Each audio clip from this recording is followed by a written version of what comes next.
បាទស្វាគមន៍ពុកម៉ែបងប្អូនមកកាន់ព័ត៌មាននៅថ្ងៃទី30ខែធ្នូឆ្នាំ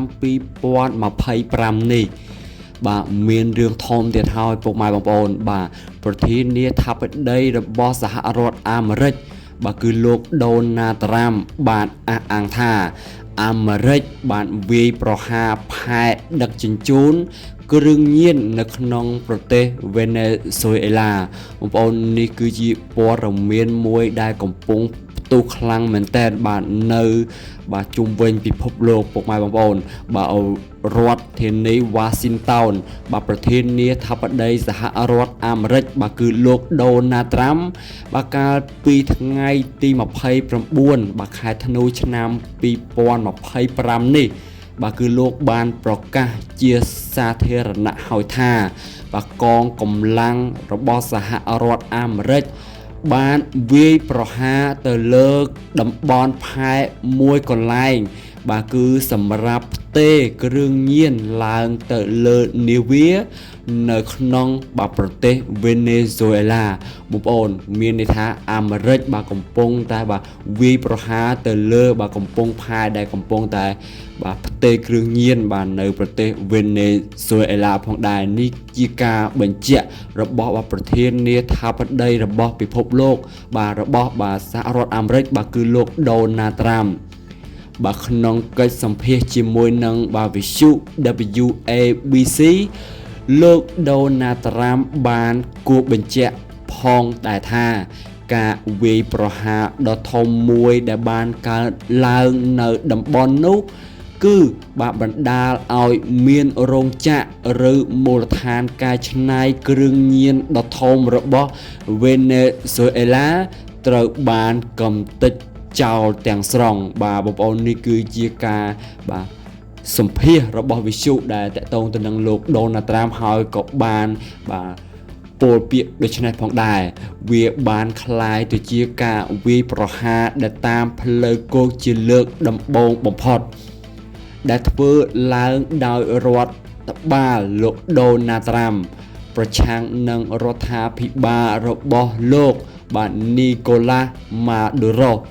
ខណៈដែលកន្លងមកអាមេរិកធ្លាប់តែធ្វើការវាយប្រហារទៅលើនាវាបាទលើនាវាដឹកគ្រឿងញៀននៅតាមសមុទ្រតែប៉ុណ្ណោះ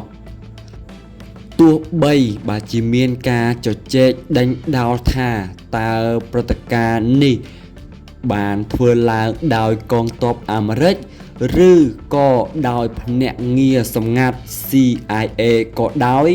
ក៏លោកដូណាល់ត្រាំមិនបានផ្ដល់ព័ត៌មានលម្អិតច្បាស់លាស់ឡើយដោយលោកគ្រាន់តែសង្កត់ធ្ងន់ថាទីតាំងនោះលែងមានវត្តមានតទៅទៀតហើយព្រឹត្តិការណ៍នេះបានកើតឡើងស្របពេលដែលសហរដ្ឋអាមេរិកបានបង្កើតឥទ្ធិពលយោធាយ៉ាងខ្លាំងនៅក្នុងតំបន់សមុទ្រការ៉ាប៊ីនបាទជាមួយការដាក់ពង្រាយកងទ័ពប្រមាណជាង 15,000 នាក់និងនាវាចម្បាំងជាច្រើនគ្រឿងគឺដើម្បីអនុវត្តបទបញ្ជាបិទគប់ការដឹកជញ្ជូនប្រេងរបស់វេណេស៊ុយអេឡាជាមួយនឹងគ្នានេះដែរគឺលោកដូណាល់ត្រាំក៏បានផ្ញើសារព្រមានធ្ងន់ធ្ងរជាថ្មីទៅកាន់លោកម៉ាដូរ៉ូឲ្យចុះចេញពីតំណែងដោយបានបញ្ជាក់ថាប្រសិនបើមេដឹកនាំរូបនេះនៅតែបន្តបង្ហាញចរិតរឹងរូសលោកនោះបាទគឺអាមេរិកនឹងចាត់វិធានការឲ្យកាន់តែខ្លាំងក្លាជាទីបំផុតដែលលោកមិនធ្លាប់បានជួបប្រទះពីមុនមកហើយរឿងនេះបងប្អូនបាទគួរតែតាមដានដោយសារតែនេះគឺជាបញ្ហាដ៏ធំមួយបាទដែលលោកដូណាល់ត្រាំបាទប្រធានាធិបតីរបស់សហរដ្ឋអាមេរិកគឺលោកបានបញ្ជាក់ដូចនេះពុកម៉ែបងប្អូនបាននៅក្នុងរដ្ឋធានីរបស់វ៉ាស៊ីនតោនបាទក្នុងនោះដែរបើលោកដូណាល់ត្រាំបាទកាលពីថ្ងៃទី29កន្លងទៅបាទគឺលោកបានប្រកាសជាសាធារណៈហើយថាកងកម្លាំងរបស់អាមេរិក គឺបានវាយប្រហារទៅលើកំពង់ផែមួយកន្លែងគឺសម្រាប់ផ្ទៃគ្រឿងញៀនឡើងទៅលើនាវានៅក្នុងប្រទេស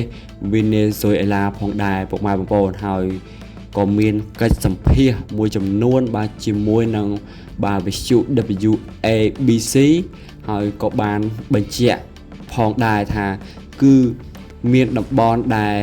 បណ្ដាលឲ្យមានរោងចក្រក៏ដូចជាកន្លែងកែច្នៃរបស់គ្រឿងញៀនរបស់វេណេស៊ុយអេឡាគឺមានការខ្ទេចទាំងស្រុងផងដែរហើយនេះគឺជារឿងដ៏ធំហើយការវាយប្រហារតាមផ្លូវគោកដ៏ធំបំផុតហើយបងប្អូនអរគ្នាដែលធ្វើឲ្យ